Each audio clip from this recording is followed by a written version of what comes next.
or town back then.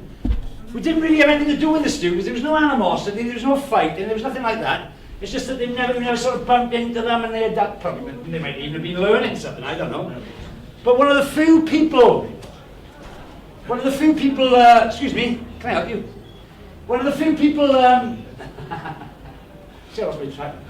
of the few people who actually crossed the Great Divide was a chap called Ian Bone.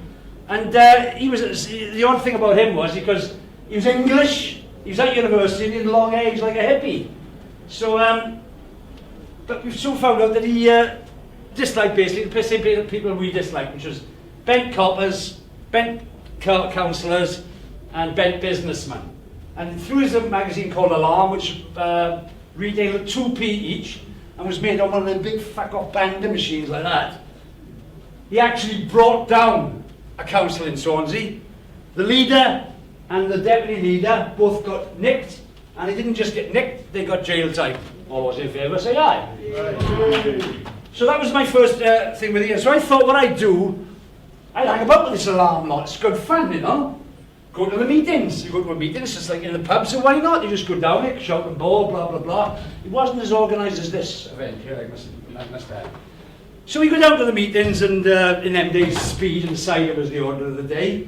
And just go down here, rant and rave. But I went in there one day, and there was a guy, he was like this. And he was reading about some transgression in either Margam Steelworks or Llandasi Oil Refinery, where somebody was up to no good. Now bear in mind, Ian, at that time, an Alarm, he had a better network of grasses than the South Wales Constabulary. Everyone would come down and grass up their boss, who was going up with somebody they shouldn't go out with, who was fiddling this, who was fiddling that, who was taking backhanders. So normally you get down there, there's a bit of that going on, but this bloke was going on and on and on about this transgression in one of the major manufacturing plants in around our area. And of course, as I say, everyone was off their head, and then the end they said, oh, come on, fucks, let's go out and cause some trouble and throw a few bricks, this, that, and the other. And normally you get from Ian the big, here, here, nothing. Ooh, I mean, disgrace, I don't know what I've done. I go to the bar, have a drink, tap on the shoulder, look around and see him Bone. Do you know who that was, he said? I said, no. He said, it was John Barker. I said, fuck, and then look in the corner, remember. I knew I recognised that girl. She's from Swansea, Hilary Creek. Hilary Creek, John Barker, the Angry Brigade. Not throwing bottles and bricks around the Swansea High Street, they threw a fucking bomb through the Home Secretary's window. You know, they made their bones. So, you know, Bone was keeping good company even back then. So I was mixed up then between going around with Bone, helping out with the election, and I had a little group, you know, a little rhythm and blues group to keep me out of trouble. But it was like one of them had a wife and she wouldn't let him come out to practice, and one of them had a job and he had to work nights, so it wasn't going anywhere. So Ian came up to me one day with this great idea of he wanted to start a group. I thought, well, in Alarm, our group was voted the Band of the Year. Twice he came to see us. First night full of drink and drugs, I spun around and I fell on the drum kit. He started crying and took his drum kit home, end the gig. The second time he came along, the PA blew up. No gig at all.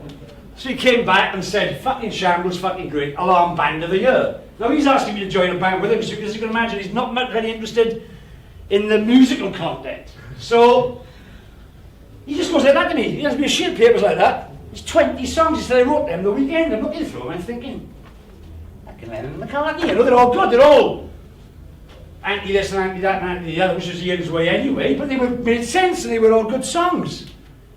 So we said, have a go, lads. So get me and the guitarist, go up there, have a go, knock a few songs together. So we go to the first rehearsal someplace, and if you can imagine it, it was like the first rehearsal of Arcade Fire. There was hundreds of people there, all with different instruments.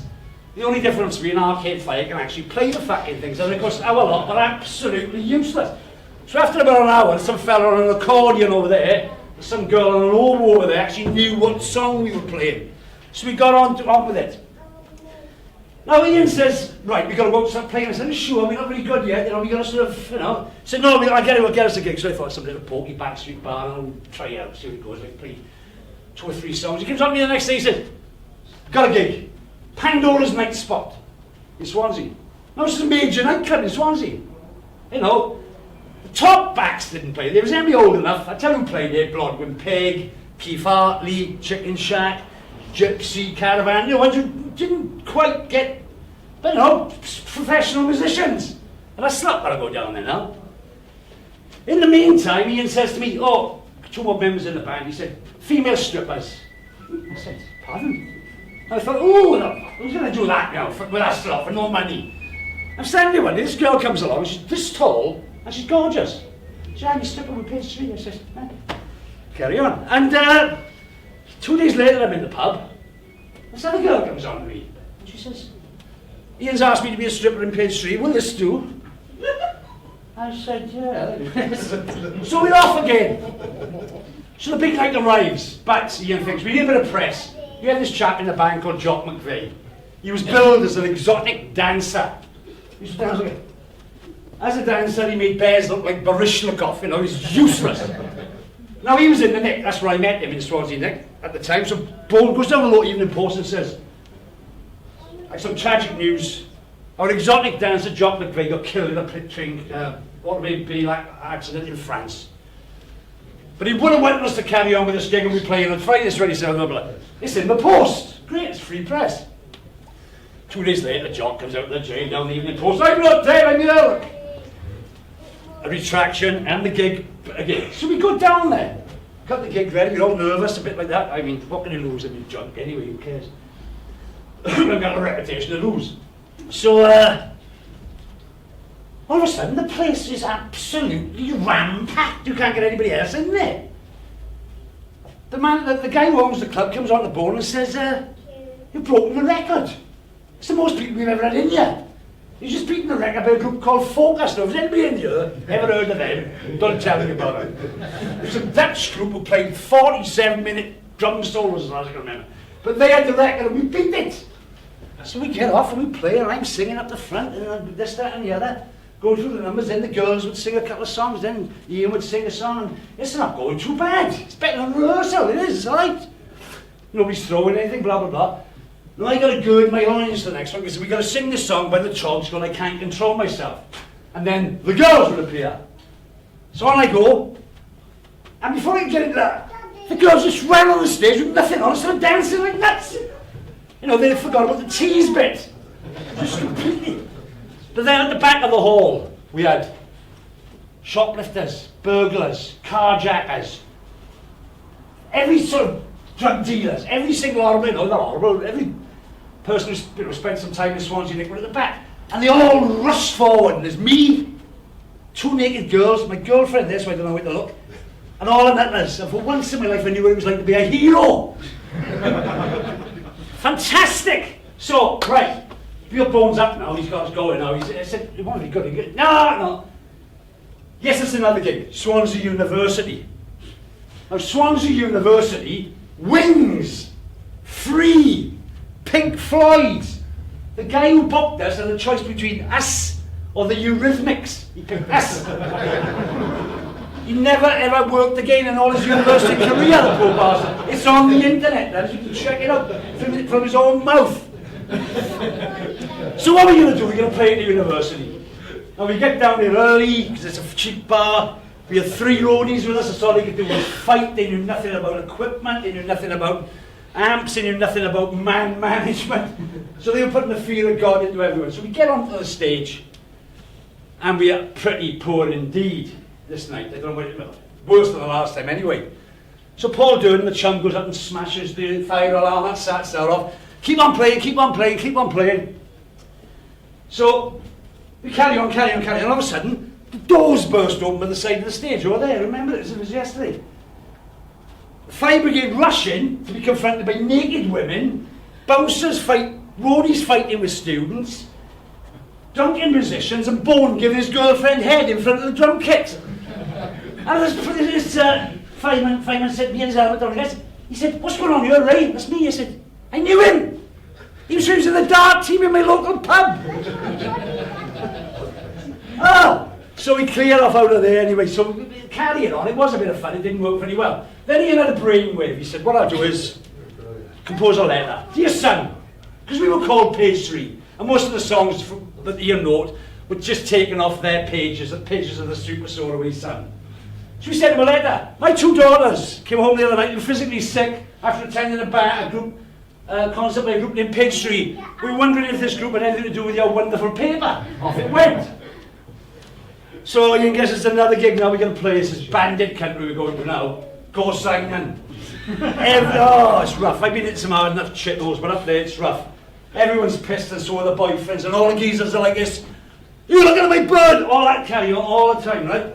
So we get on and we're really poor this night. It make no difference to they used to the conga and the birdie song. That's what they liked up there, you know, that equivalent at the time.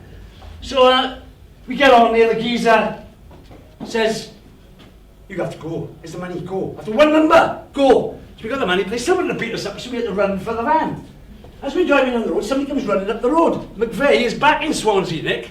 The solicitors had gone to the Nick and served the papers on him. From the Sun, they sit with us for using the name. We've won. It's perfect. That's all you wanted to do it for, which is great. So that was the end of Page 3 anyway, for that. But we still had the court case to come. So he went off to London to start Class 4. I moved up to London, just, you know, to move to London anyway, out of the way. Swansea's old bill and that, and then come the day of the court case in the Strand. It's a civil case. Nobody's getting any bird, no worries. If they want money, they can't get it because nobody's got any. So we go to the court, they got 3 briefs with wigs and all that sort of stuff on. And Bones on that side, on our side. Up comes the brief and says, yes, Your Honour, a marvellous paper, blah. Bone was just there, Page 3 was a big boiler going, hey, and all this, whoa. And the judge, after a while, every time they said something, Bone contradicted, he did well. He did really well, and the judge said, oh, look, I've had enough of this, he said. Can you come to some sort of agreement? Mr. Bone, will you change the name of the group? He said, we changed it to Page 4. All right, great. Judge said, that's it then. Up gets there a fella like this, he said, cost, Your Honour, and we found out later it was 60-odd grand it cost. The judge says, pay your own costs. We won. Perfect. Now bear in mind, this good little bit of publicity there, if we'd used it. 2 weeks later, the People, the most evil man in Britain, Ian Bone, co-singer with me in Page 3, bang them 2 together. Month later, luncheon voucher madam nicked. All the girls working here with the girls in Page 3 put that. McLaren couldn't have done it. Malcolm McLaren couldn't have got that package together. And that's what put us into a different, but it was all gone. I'm glad, thank God for that, because he could then concentrate on Class 4, which is obviously a great magazine. All those in favour say aye. Aye. That was all right, wasn't it? I mean, I got a book out, it's on sale out there, Richard from Tangent Books. I got a rush off to, I tell you, this, when we were on the Bastard Roots tour up to Scotland, this girl was an ex-girlfriend of mine, came and picked me up and took me back to Swansea, to London, to sign on the door. Now, she came to my book launch in London. Now, today's her birthday, 50th, in Penzance, wherever the fuck that is. I'm going in now. I tried to get out of it, and she sent me a ticket in the post. So I can't get out of it. So I probably could have got on board for much longer, but I didn't. And by the way, you got 10 minutes, mate, I reckon. What to do? What? Yeah, Page 3, I reckon. Catswell poor 10 times harder than the Rich Report. Somebody was surprised when they saw that on the bus coming up. They were from fucking Mars. It took a 3-year-old child to explain it to them. How it happens every fucking time. The only hope we got, see, we struggled through all this, and it always happens, we always get the shit. We struggled through it, and then a few years down the line, a couple of months, 16, 18 months down the line, you get somebody on the telly, my £300,000 house is only worth 250 now, and they're going to repossess it. You voted for him yourself, go sleep in a tent, you fucker. I fucking like them all. I know nothing about politics, Bone tells me about politics. I used to go down the high street, they tell me about the Free Wales Army. Anybody know about the Free Wales Army? Yeah. Okay, now. When I used to live in a block of flats, you'd see them, you think, well, like boys in school, when we was kids, right, some boys in school, parents didn't have any money. So they had to wear what was a shoe or what was a jump, and then a different, no fashion was involved. So when you saw Vivian Jenkins, Free Wales Army, dead now, come out of the flat, you thought he was like one of them, so all he had was, because he didn't know anybody else. used to buy all this stuff in Millards. But Paul used to keep me up to date, and you know, when he went out, Kai was out in Ireland, see, and he was on one of the marches out there in Northern Ireland, and he fucking had a gun off. Of course they all thought, you know, it was before the big troubles now, and they all thought it was hell of a boy, Kai over there. So they sent them all banging out guns and everything. And when they arrived, everyone shit themselves in the Freewheels Army, so they hid them in a marsh. And the stories are endless about the Freewheels Army. They're a big gathering where Owen Glendower last raised his staff against the English oppressors. And there was a fella walking around, and he said to Kai, he said, "It's not that mountain, it's happening over there." All press are taking photos of it. So they robbed him and shoved him in the boot of the car. They were useless. So we kept you informed, he did keep you informed about the more serious things like Ballymena and all that, the Red Army faction. And it's a pity he's not here today. Again, I was with him on Wednesday at Houseman's. He seemed to be doing alright, he was drinking. But he's a bit under the weather today. And that was my little sort of homage to him. Now I gotta go, so I gotta go to Penzance. If I've never seen him again.